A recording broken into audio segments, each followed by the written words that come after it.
Welcome to Your Brand Amplified, the podcast where we interview marketers, publicists, and brands to learn their stories, what makes them tick, and tips and tricks that make a difference. I am so thrilled today to have somebody who I've been following for well over a year on the show. I first heard Chuck Anderson on a podcast. That was actually one of my podcast guests. When I was listening to her podcast, I was really intrigued by what Chuck did for work, and I saw that this is something that I wanted to connect with him on. So now here we are, maybe a year and a half later, and I'm finally getting you on the show. Chuck, thank you so much for being here. This is awesome, Annika. I'm so thrilled to be here, and I love how we connected just from listening to another podcast, and then we jump on a call, and now here we are on another podcast. Yeah. And now we're working together. It's, and Exactly. That's what the beauty of podcasting is. I think it's, you make these connections, and I'm living proof. You listen to a podcast and you take an action towards the guest. So it really does work as a marketing tool for all of those who out there who are listening, who are either thinking about being podcast guests or hosts. But that is not our topic today. Chuck is the founder of many things, one of them being Event Affiliates. And Chuck, you have a long background in digital marketing. I'd love for you to unpack a little bit about your journey and what you do today that adds so much value for those of us who are trying to figure out how to market in this day and age when there's so many things fighting for everybody's attention.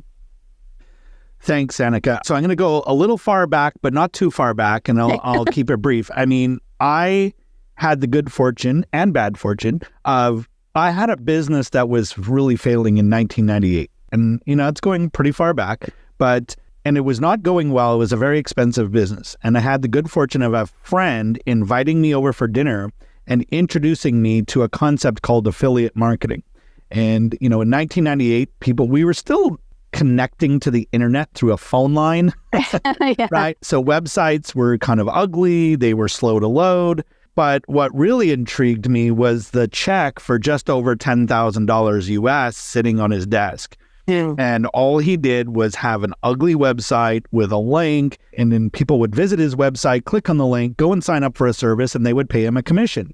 And that was my first introduction to affiliate marketing. Didn't take long before I was doing that as well, earning a six-figure income just from promoting other people's stuff. And so that, getting paid a commission as an affiliate was huge. And then one thing leads to another. I find myself on the other side of affiliate marketing, which is setting up affiliate programs, setting up commission programs, and then recruiting, training, and managing affiliates for that program. And that led me to be the director of marketing for a big seminar company where 36% of the 20 million that we were doing came from our affiliates and our partners. So well over a third of our business came from partnerships.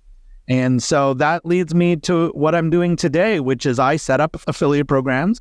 I teach and coach people how to recruit affiliates. We also have an agency that recruits, trains, and manages your affiliates for you. And so Event Affiliates is something that we set up because so many of our clients use events, right? They use events like webinars and challenges and all of these things. So we take affiliates and we take events and the need for clients, and we bring those together. And so it's been, well over 20-year journey in affiliate marketing. That's truly amazing. Because I think nowadays when people think of affiliates, we think about, because there are so many versions of affiliate marketing, right? Now, when you read an article online, there's always a click-through link, which is giving that magazine or publication money if somebody buys something from that link, right? The Amazon affiliate program. You think about people on social media who are micro or macro influencers who are making money off of talking about products and services. But this is a whole other range that really is serving service-based providers, right? Like marketing providers and coaches and a number of other industries.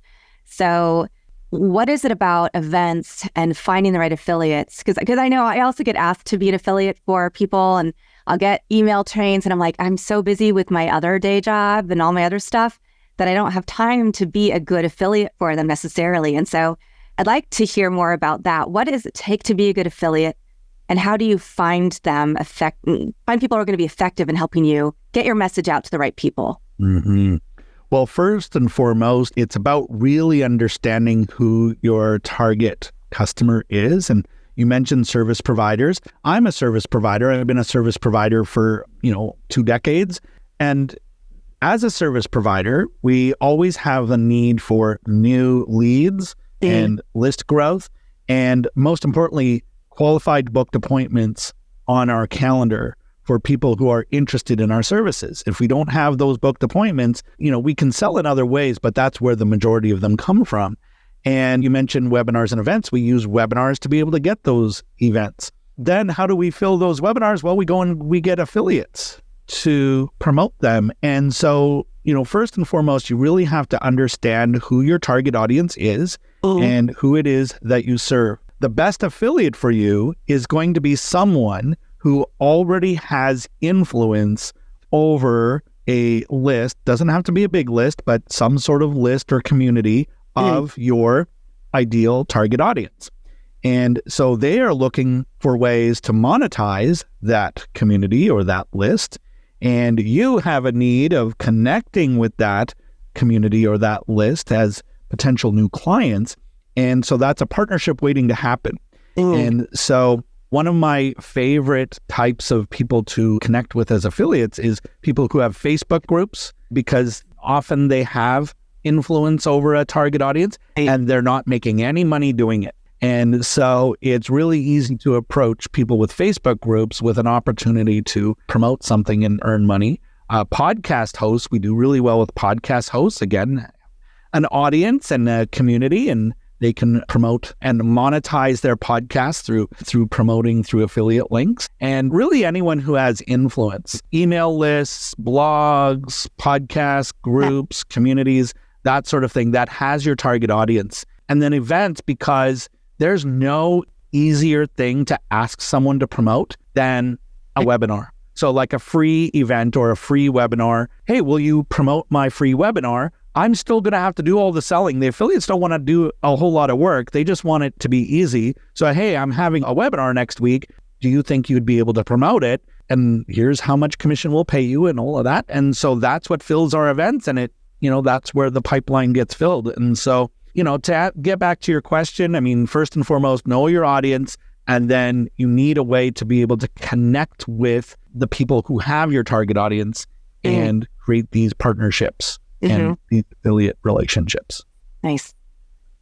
What are some of the things that people get wrong when they're thinking about affiliates? Because you've talked a little bit about, making sure you're in alignment, that this person has the audience. There are a number of ways they might have an audience. That is your ideal audience. You're helping them monetize their influence while getting people into your event. And you also said free. So that's another thing I wanted to talk about, because there are a lot of people who charge for events, whether it's $97, $49, whatever that, a low offer event. And then they're getting you into funnel for a higher offer, but you're talking about free webinars. So that's one thing I want to unpack. And then the other thing is, what are things that people do wrong when they're looking for the right affiliates? Well, let's start with that paid event thing first, because I think this does tie into what people do wrong. And the first thing that people do wrong is they get their affiliates to promote a paid thing. And so it's fine. Like if I'm selling a coffee mug for $10 or a journal or a book or something, and it's a low price, yeah, you could probably have your affiliate promote that directly. But once you get up into higher price points, anything, $50, $100 and up, and this is cold traffic, it's not necessarily going to convert into sales right away. Now you want it to, and that's why people take this shortcut and say, hey, will you promote my offer? But even better is if you can be building your list at the same time. Because let's say only 1% of that traffic buys, that means 99% of that traffic is bouncing off that offer and going away forever. Wow. And so with events, that let's say an event has a price point of, let's say it's $100 for a ticket for a live event or a conference. Then what we do is we set up the event before the event. And so that is a webinar or a preview event or something that happens before the event, which is free. We ask our affiliates to promote that. That does two things. One is it builds our list because it's free. So now we're getting them on our email list. The second thing it does is it gives people a chance to learn more and about the event that they're being invited to. And now it's a sales presentation for the event. And that's where a lot of tickets get sold. And so we will set it up like that. So what we want to ask our affiliates is to promote the free thing, not the paid thing. Got it. Right? And that's the first mistake that we see, right off the top, is that they're trying to take too short of a path. The other mistake that people make is that with their affiliates, they make it very transactional. And so it's like, you promote me, I'll pay you this commission, and here's all my expectations. I want you to email on this date, this date, this date, this date. And there's this big, long list of expectations. And the more expectations you put on your affiliates, the less likely they are to actually follow through. Even if they said yes to promoting you, the less likely they are to actually follow through on that promotion, because they're not your employee, right? They don't work for you. And so you give them too many demands and you make it too difficult for them, then there's resistance. And they're like, wow, I'm not going to do that. I can send one email, but I'm not going to send 3. I can send it on this day, but not that day. And so you really want to work with your affiliates, make it less about the transaction and more about the relationship. And so our approach always is to develop a relationship with our affiliates. Let's, someone that we would want to spend time with and be flexible, right? Say, oh, you can't email on that date? Great. Well, let's work together. Let's find a solution. And so we want to really focus on the relationship, not the transaction. Because at the end of this campaign, we would sure like them to promote us again. Yeah. Right? And it's, oh, well, I hear it all the time. It's like, well, so-and-so said they would promote me. They didn't. I'm never going to work with them again. And as soon as you say that, you just blew it, right? That's making it a transactional and not about the relationship. And so there's that. And then the third mistake that I'd say people make is in the recruiting. And that, again, is making it more about the transaction, more about them. Will you promote me? Will you promote me? Will you promote me? Or spamming people on LinkedIn. Oh, I've got this great offer coming up. I would love to pay you huge commissions, to a cold contact.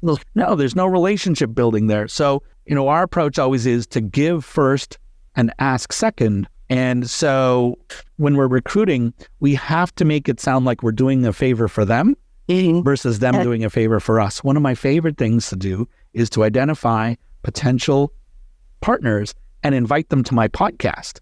Nobody ever says no to a podcast episode, or at least very few do. And it's a great way to start a relationship. And then there we can talk about possibly promoting each other or coming on as an affiliate or whatever. And so we always want to recruit with that relationship in mind. And how can we simultaneously be giving and not just saying, will you promote me? Will you promote me? Will you promote me? Because we're driving people away when we do that. So those would be the top 3. Yeah, those are really good ones. And I think that is where I see a lot of people fall down. When I get emails from people saying, hey, will you do this? Will you do that? Even if they've maybe been on my podcast, we haven't necessarily had the time to form a relationship outside of recording an episode. And so, yeah, I'm getting your emails and I want to support you, but I also have to think about how much time do I have? Is this something that's really going to resonate with my audience, right?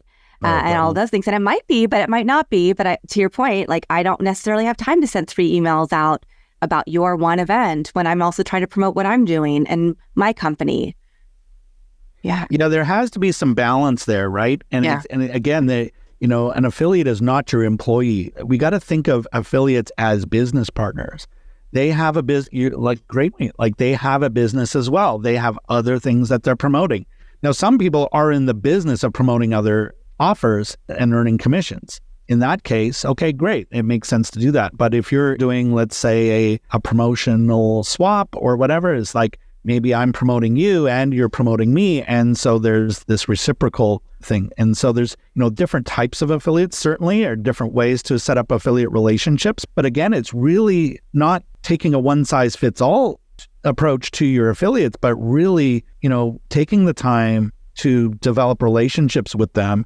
And then what's going to work best, right? And so, and negotiate with, don't just, I need you to email this date, this date, this date. And if you don't, then I'm going to hate you forever and I'm never going to work with you again. It's so transactional. Relationship means we're going to work with you and we're going to find something that works for both of us. And I find one thing that I've really loved about working with you is that, and I don't make my episodes like infomercials for people, but just genuinely, I know that when I work with clients, often they want to hurry up and get to the sky, right? And I say, no, we need to take a step back. Let's make sure that all of your systems and processes are in place, that you really have it buttoned up, who your customer persona is. So who are the right people to go after for whether it is a partnership or a sponsor or an investor or the media, whatever the case may be. And it can be really hard, particularly when you're a small business and entrepreneur, to take that intentionality and that time. And that's one thing I've really enjoyed about this process is, yes, we met over a year ago. It took me time. I had some ups and downs and some shifts in what I was doing for work. But now we're here and you're helping me set up the right system so that it is very intentional.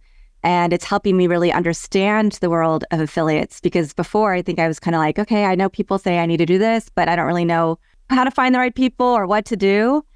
And you said you've been an affiliate for about 20 years now, but you were doing other things for part of that time. So what was the pivotal moment that really made you go, aha, affiliate marketing and helping people figure out how to approach this correctly is what I want to do with my career, or at least this phase of your career? Mm-hmm. Well, that's when I realized that there's different types of traffic that as marketers, we are constantly chasing. And so affiliates have always been a part of what I've done, but there's all the other things too, like SEO and content creation and social media, also a tremendous amount of paid advertising. And as an investor, I was actually a part owner in an ads agency. And I think, if you really think about the turning point, it was my dissatisfaction with paid advertising and that whole business. I finally exited it for some very clear reasons. And those reasons were I couldn't stand seeing, client after client chasing clients by spending money they couldn't afford to spend and really couldn't afford to lose. I mean, I was one of those people too. And I've definitely done my share of spending money on ad campaigns that really didn't produce. And so I would see the desperation. Let's run an ad on Facebook or let's run an ad on Google. And then we really need these metrics. We need that 2x or more return on investment. And it's very, very difficult in the beginning to get an ad to do that. And you need a long runway. And I just saw person after person spend money they couldn't afford to spend, and they didn't have the runway to do it.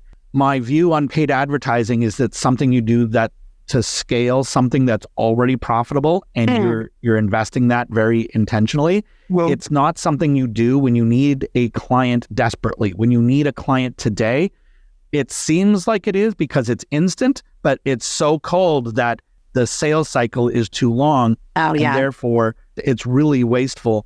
And then, so there's that. And then I saw a lot of people who, again, need clients today, spending a lot of time on social media, engaging and posting and commenting and sharing and all of that kind of stuff.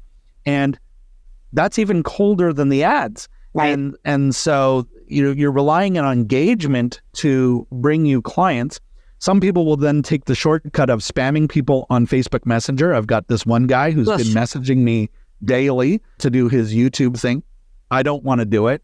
And so, you start to see the desperation and even content creation, hoping to get to the tops of Google, through their SEO efforts. SEO and social media and engagement is more of a long-term strategy. Do we do it? Yes, but not when we need clients today. Right? We know that that's going to drip in clients as we go.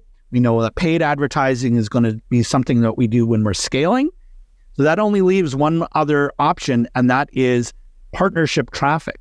Somebody who already has the influence. So a referral. And so I was tired of seeing this. I also knew that in the past, when I received referrals from someone, they were so likely to sign up. I mean, my conversion rate from a referral or a recommendation was probably 90%. Oh my gosh. And where with paid traffic, it was probably 5 to 10%. Like, well, geez, that takes a lot of leads. That takes a lot of conversations just to equal one client, where these referrals are coming to us so warm and pre-sold in a lot of ways. How can we do more of that? And that's exactly what affiliates are, because when an affiliate promotes you, it's this implied third-party endorsement. It's like, I approve of you and you trust me, I'm going to recommend you. And that relationship, part of that trust, transfers over automatically just because they were recommended. And so you're more likely to get a client today from a referral than you are from any other source of traffic. Affiliates are just referrals on purpose. Yeah. Right? Oh, I love that. I've never heard it phrased that way. What's interesting is even the world of influencer affiliate marketing or influencer marketing, it's the same thing, because I'm also on the PR side. So I will say I teach digital media management, and a lot of what we talk about is paid and SEO and all of those tactics that you just mentioned that are necessary things to do for a business. I also teach PR, and I also work with clients on PR. And it's the same thing where it's a long game. It's not a short game. You have to build that relationship with the journalist, who's then going to be your third-party validator, whether they have a link to your product or service because they have to do that to make money for their publication or not. They are telling you that, they're telling the audience, right, that you are who you say you are. And so I'm likening that to what you're saying, in that getting that validation from somebody, knowing that you have trust in them and they're saying, hey, work with this person. It does build a lot more trust off the bat and a level of security and comfort when you go into that webinar or look at their website or figure out if you want to work with them. Yeah. And so you're right. And it is the long game with a lot of those things, because there's so much relationship building. I mean, I mentioned relationship building with affiliates and partners, but there's also the relationship building with our clients. And, you know, the colder the traffic, the more nurturing and the more relationship building needs to go into that. And so that's all well and good if you have the patience for a long sales cycle, even a long lead generation cycle. Right. And I agree, we should be doing all of those things all the time. But when we have those moments where we need a client today, how can we shorten that pathway to a trust relationship? And that's where not just having affiliates promote you, but then turning them into a network of partners that are constantly sending referrals. I mean, one of my best affiliates, we're going into our 12th year right now. And they have sent me on average 10 to 20 clients a year for the last 11 years. Oh my God. And so it's a no-brainer for them.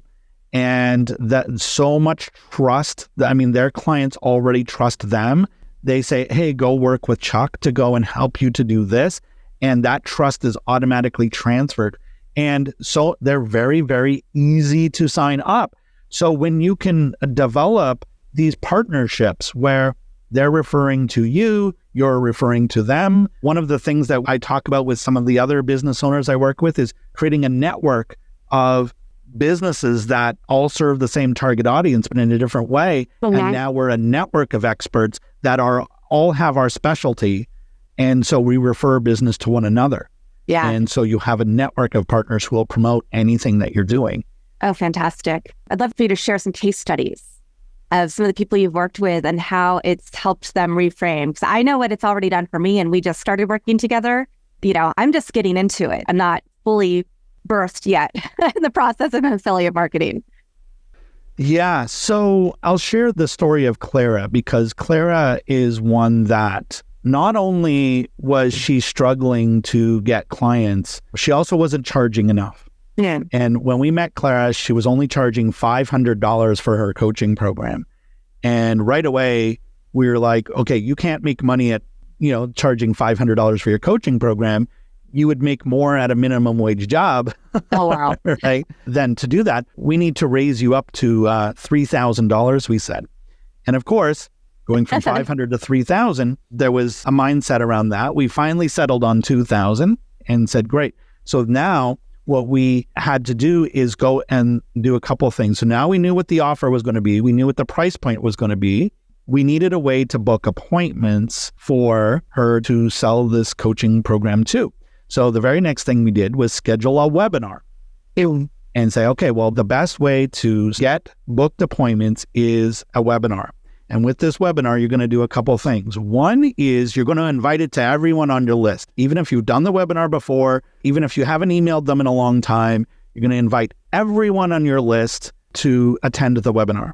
That's the first thing you're going to do. Second thing you're going to do is you're going to look at your contacts and what friends do you have that could have influence over some of your target audience, and go and ask them for a favor. Hey, will you do me a favor? I'm doing this webinar next week. Will you promote it? And so you only need one or two of them to say yes, and that's going to help to put people in your webinar. I mean, I did this last week where, I decided to do a webinar and only give 1 day notice. I reached out to one person and said, hey, would you promote this? We had 30 people in that webinar in less than 24 hours. Amazing. I mean, you just have to ask, right? Yeah. Be bold. And you already have relationships. You already have people that would do you a favor. And, so she did that. She went from struggling to sign up clients at $500 to getting 2 clients off that very first webinar at $2,000. Then she raised her price to $3,000, got a couple more, and eventually ended up at $5,000 with her. It gave her such tremendous confidence because, the lack of leads and the lack of sales cause us to do things like lowering our prices, thinking that that's what's going to bring people in. And it's not. It's the lead flow and the trust factor that are going to lead. So don't ever lower your prices. In fact, raise them and then go and find a really good traffic source. And one more real quick one that I'll share is 2 years ago, we developed a program called Podcasting for Partners. And so where we were using our podcasts as hosts to get into partnerships with potential affiliates and collaborators. And so a friend of mine, Michelle, and I, we developed this webinar, this workshop, and this curriculum. And so now we just needed to fill a webinar. So we scheduled a webinar and said, could we just find one partner to promote this? So then we reached out to our friend Kimberly and said, hey, Kimberly, we know that this would be a really great fit for your audience. We've just written this workshop. Would you like to collaborate on this with us? You promote it, we'll deliver it, and we'll all share in the revenue. And she said, heck yes, I'm in. We had over 100 people attend that workshop. We made instant sales and then shared the revenue among the 3 of us. Wow. And I could go on and on. I mean, there's all these stories that, it just takes one. Right? And I always tell people, if I was going to start all over again from scratch, what I would do is I would make an offer. I already have the way to book appointments. And so we can book appointments. Then I would schedule a webinar. The call to action at the end of that webinar is going to be book a call. And then I would find one person, at least, more if I can, but at least one person with a list to promote that webinar. We're going to have people register for that webinar. We're going to have people attend that webinar. At the end of that webinar, we're going to have people book their calls. And during those calls, percentage of them are going to take us up on the offer. And I would start that and scale and grow that. And it's the easiest way. It's the easiest way, especially when you need clients now and not later. This is all such great advice. And I'd like to hear, though, because you've been in this world for a long time. You've seen all the changes. You've figured out how to fine tune the process, find the right people on both sides, right? And coaching people on how to do this effectively, helping make those introductions. What do you see as your what next for your company, for Event Affiliates? Yeah, so our what next is a couple of things. Number one is there's a growing trend for acquisitions right now. And we hear it all the time, acquiring other newsletters, acquiring other lists, acquiring other Facebook groups. And so building up a network, where we can be a great affiliate, or we have this network affiliates because we own them, right? And so one of the things that we're constantly looking for are podcasts to take over and Facebook groups to take over and newsletters to take over, because we can then connect the dots to offers that our clients have. So our clients come in, we set up their affiliate program. We don't have to look very far for a place to promote them because we already have the media. We already have the list. So that is something right there. And this growing trend of acquiring traffic assets and partnerships is where we're going. And, and I think even further than that, what we have to really, pay attention to is the technology. Right now, everything is done through URLs. It's still done through cookies. We're going to be in a cookieless world very, very, very soon. And so I don't think it has arrived as soon as everybody thought it would, because I think, the introduction of AI really kind of derailed that. Because if it hadn't been for ChatGPT, I think we would be in a cookieless world right now. Interesting. So that's where we're going to have to look more at blockchain and Web3 technologies and that for tracking, where it's all going to be token based.